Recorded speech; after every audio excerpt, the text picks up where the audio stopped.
Okay, so welcome back to my YouTube channel.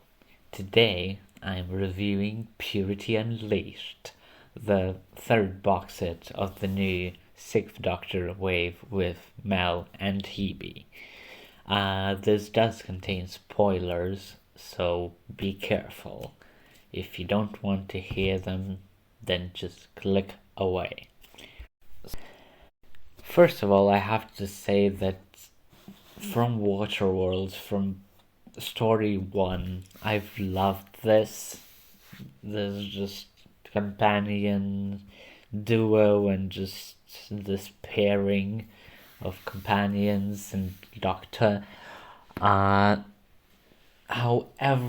at around halfway through Purity Undreamed, I had stopped. That's probably because, as I have spoken about earlier, my want to consistently do posts on Instagram made me kind of over-listen to stuff and listen to 4, let's say, hour-long dramas in a day, which for some will be better, for others not as much, and I just got burned out. But recently, before the release of Purity Unleashed, I did finish Purity Undreamed, and obviously loved it enough to get Purity Unleashed. And first up, we have Broadway Belongs to Me by Matthew Sweet, where Mel and the Doctor, while searching for Hebe, stumble into 1930s New York, where in Broadway they discovered a musical called Behold America, where Mel herself stars, surprisingly, and obviously they have to go back and do the whole training thing. And, I mean, after the finale of last box set, I think this is a nice enough story to get us started and maybe a bit of rest for the Doctor and Mel, even if Mel is worked off her shoes or whatever. It's just fun, and the villains, well, one of the villains are just history, while Mel doesn't know. There were fascists in the United States, and no, it's not an aberration of time, it's not anything. But the other, for me, quite interesting villains are the theatre group themselves, and most of the main characters, other than Mel and the Doctor, who are just aliens that the Doctor has forgotten, just does not remember ever fighting them. Which is, I think, a fun concept for a story. But anyways, yeah, it's a fantastic story. Next up, we have Purification by Chris Chapman, which goes straight into the main story, where Patricia in New Zealand in 1910 intends to change history, so that the Terra Nova, one of its members, don't, get on the ship and she's just playing God, and we're shown the consequences of her playing God, and how by saving lives and how while she's saving lives, it's not great for the just humanity and for the sake of the universe, because those people should not exist.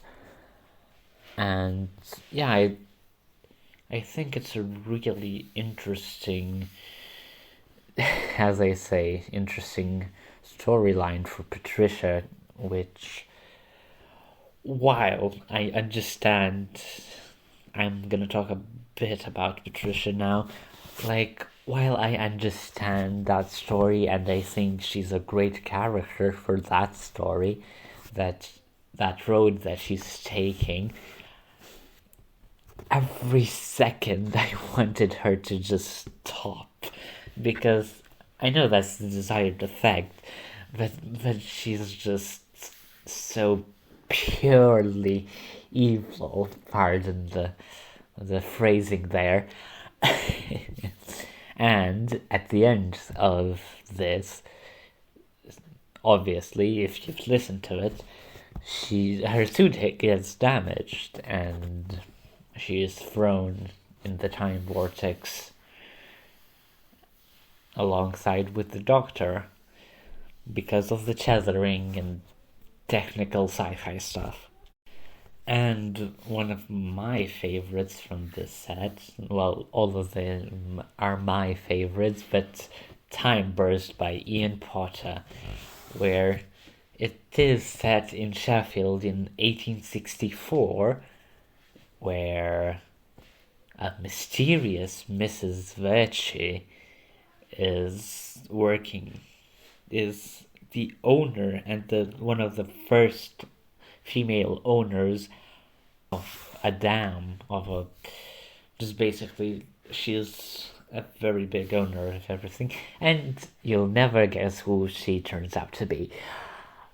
But what is interesting about this story, what I love about this story, is that it's set around real events, and Doctor Who uses real events with mysterious starting points, or just mysterious points in them, to tell compelling sci-fi, like, let's say, the Peterloo Massacre, or like this, the flood of Sheffield in 1864 being caused by Patricia. And also, what I adore from this episode is Colin Baker talking with Patricia. Well, the Sixth Doctor was talking, not Colin Baker. You get my point. But his tone, he is just the perfect Doctor in those moments. However, what I rather didn't understand was the point of having it turn out that the people who the Doctor and Mel saved were, ancestors of Patricia, which I guess is to set up new stories, along with, Hebe not recognizing them and the whole purity thing. Like, I feel like, I know it only started in the finale of the last story, well, not last story, but last set, but I feel like the whole purity thing could have been just those, 3 to 4 stories, if you count Broadway Belongs to Me, because now I feel like we've killed Patricia. What's the point in, the purity timeline? But I'm not saying that I'm not interested in I think, August set? Yeah, it's probably out in August, because I very much am, because as much as I don't like the whole thing of characters forgetting their chimes with, the doctor or stuff like that. It's still interesting. So yeah, basically, if you have the money to buy Purity Unleashed, be sure to, and obviously you get the Doctor and his amazing Technicolor Nightmare coat alongside that, which is narrated by Colin Baker's daughter, Rosie Baker, which I didn't know, which is very interesting actually. And yeah, as I say, if you have the money, which if you don't, obviously that's fine.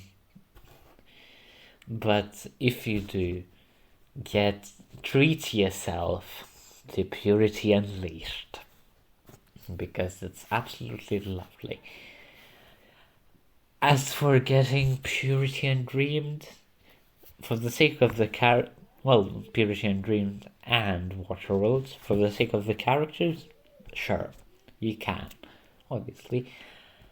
But for the sake of the story, I believe you can get the gist of it without it. And I want to know your opinions on Purity Unleashed, on what you want me to review next. Thank you for watching, and see you soon.